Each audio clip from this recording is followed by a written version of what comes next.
Ciao, ben trovato sul mio canale e ciao da Stefano ovviamente che sono io. Il titolo del video di oggi è Il narcisista antisociale.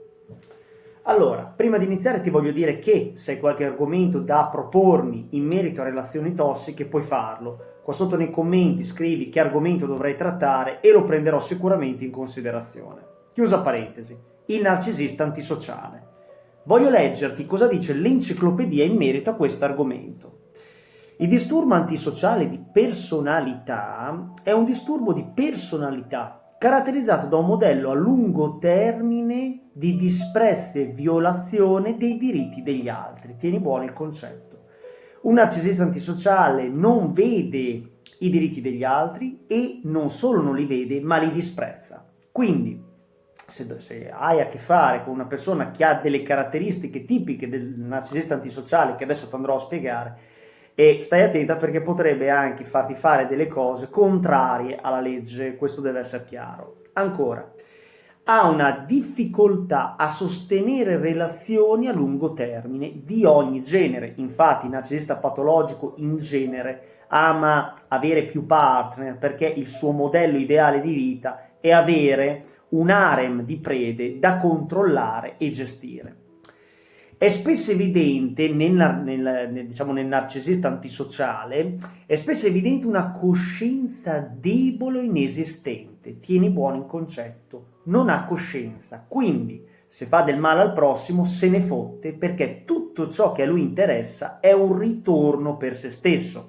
Ricorda che una delle prime caratteristiche del disturbo narcisistico di personalità è l'egocentrismo e gli altri, qualsiasi persona, partner, famiglia, lavoro, amici, sono tutti strumenti da utilizzare per poi scartare. Tieni buono il concetto.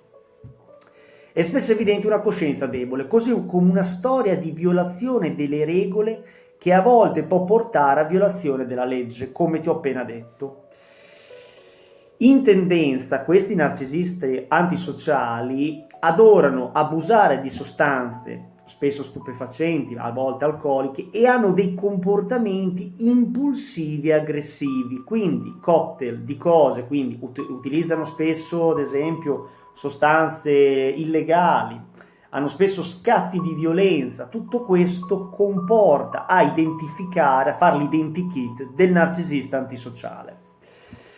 Spesso questi comportamenti antisociali nascono prima degli 8 anni. Ancora, segni e sintomi. Il disturbo antisociale di personalità è definito da un disprezzo pervasivo e persistente per la morale, per le norme sociali e per i sentimenti degli altri. Quindi, a tutti i narcisisti patologici, e ovviamente a maggior ragione al narcisista antisociale, se ti scarta e tu piangi perché lui ti ha scartato, quindi lo chiami, vuole spiegazioni, tu vuoi spiegazioni, lui se ne fotte o lei se ne fotte, perché ricordi che i narcisisti possono essere sia maschi che femmine.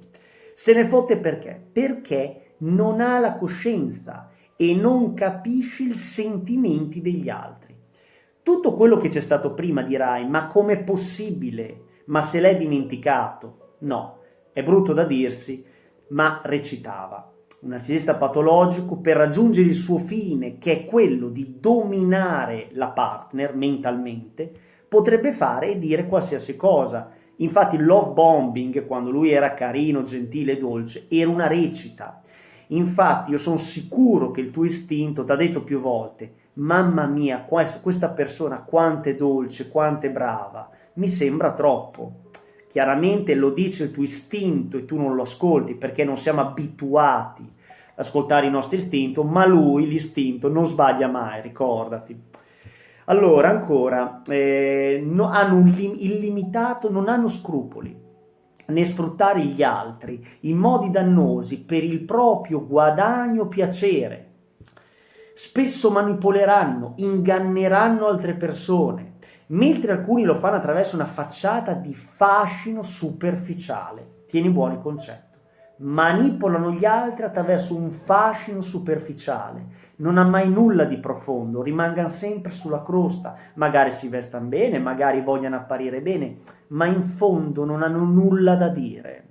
Però sono molto sicuri, almeno non sono sicuri, sprizzano sicurezza, ma mascherano una grande insicurezza di fondo, perché tutti i narcisisti patologici sono persone che vivono per il gusto che gli altri dicano quanto sei bravo e quanto sei bello, quindi vivono sull'ammirazione degli altri e quindi sono le persone più deboli del mondo, però sprizzano un fascino superficiale fatto di sicurezza, chiaramente apparente. Per finire, l'irresponsabilità è una caratteristica fondamentale della persona affetta da disturbo antisociale, del narcisista antisociale. La maggior parte ha difficoltà significativa a mantenere un'occupazione stabile ed adempiere ai propri obblighi sociali e finanziari. Quindi, se un narcisista antisociale ti chiede dei soldi, stai attenta che se capisci che ha le caratteristiche del disturbo antisociale, non te li darà indietro, quindi dali per persi, proprio perché non hanno coscienza, sfruttano e scartano, e se torni indietro e gli dici qualcosa, dici ma perché mi rompi i maroni? Quindi cornuta e mazziata, no? Si dice. La maggior parte quindi ha fatto difficoltà a tenere un'occupazione stabile, adempiere agli obblighi sociali. Sono, per concludere, sfruttatori e parassiti. Questo è l'identikit del narcisista antisociale. Stiamo uniti, eleviamoci sopra i narcisisti patologici, ricorda e ripeti il motto: l'empatia diverrà la mia magia. In un mondo sempre più egocentrico e quindi narcisistico, persone empatiche sono davvero preziose, quindi so che tu hai questo dono, tieni buono questa cosa che tu hai importantissima e diffondi più notizie possibili in merito al narcisismo patologico, proprio perché potresti salvare tante vite umane, perché ricorda che la conoscenza salva la vita. Tutto qua. Se ti è piaciuto il video, clicca e like. Ciao da Stefano.